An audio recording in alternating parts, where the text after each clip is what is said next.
Hello once again and welcome to DPN TV here at the DPN Car Collection. I thought I'd just give you a little bit of information on using this particular radio that was fitted to the Rover 75s along with others, and also let you know how to enter the security code. So if you switched it on and the battery's been disconnected or the radio's been removed, you've got to enter the code.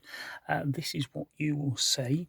The first thing you need to do is push button 1 and a 0 then appears, and then you can use these two buttons to move up and down to select the numbers you want. So if you go that way, you're starting going up, and this way you're going backwards. So the first number I need is 8, so it's easier to do that.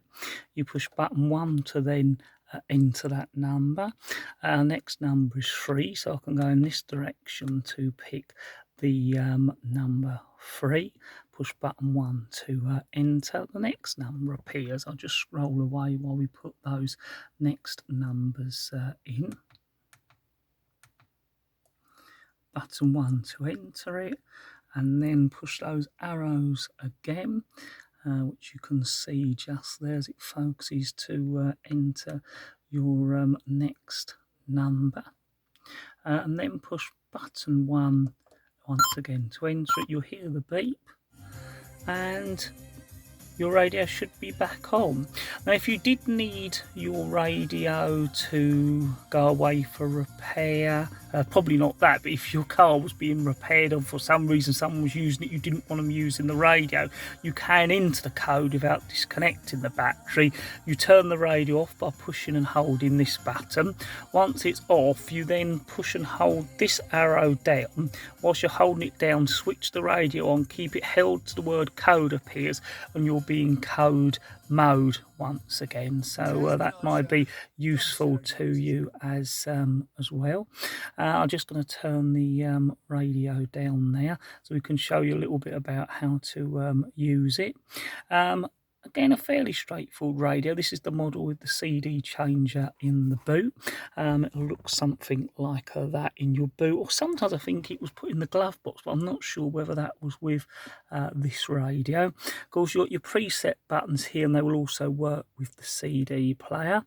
You've got kind of your menu button. This does your sound. So if I push that, you can do your bass and all that sorts of things. We'll just turn that straight back down because that brings that up.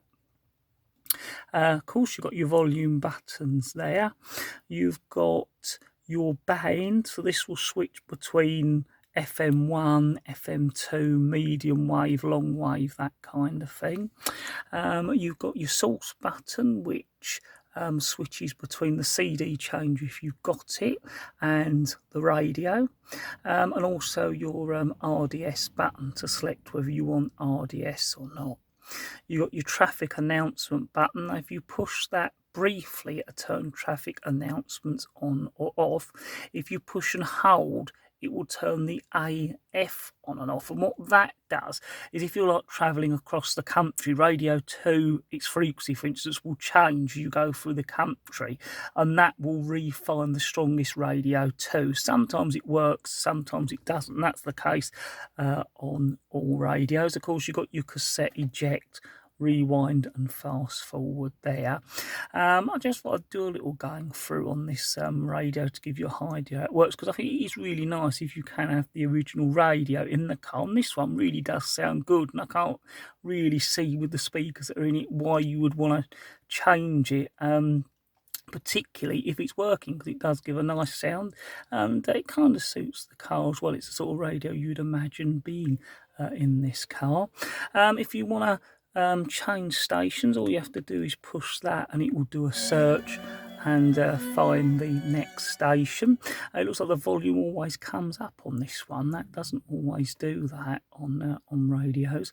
And then to book it in, all you need to do is push and hold, and you'll see the little word preset come up, and now you've got that station saved as button 3 on FM one, and you can see the frequency, and it will also change as well. So if you put it there, you've got RDS, and Radio 2 comes back in this case, and you can see the RDS working.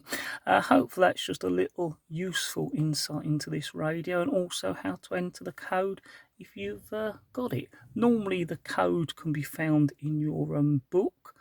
If not, then you can go online and give a serial code for eBay and get the code for your radio. I've never tried this, but apparently it does. It's for eBay, so you can search that and give it a go. As I can't recommend it because I've never tried it. We've been lucky enough that all our radios have come with the code. As always, thank you very much for watching.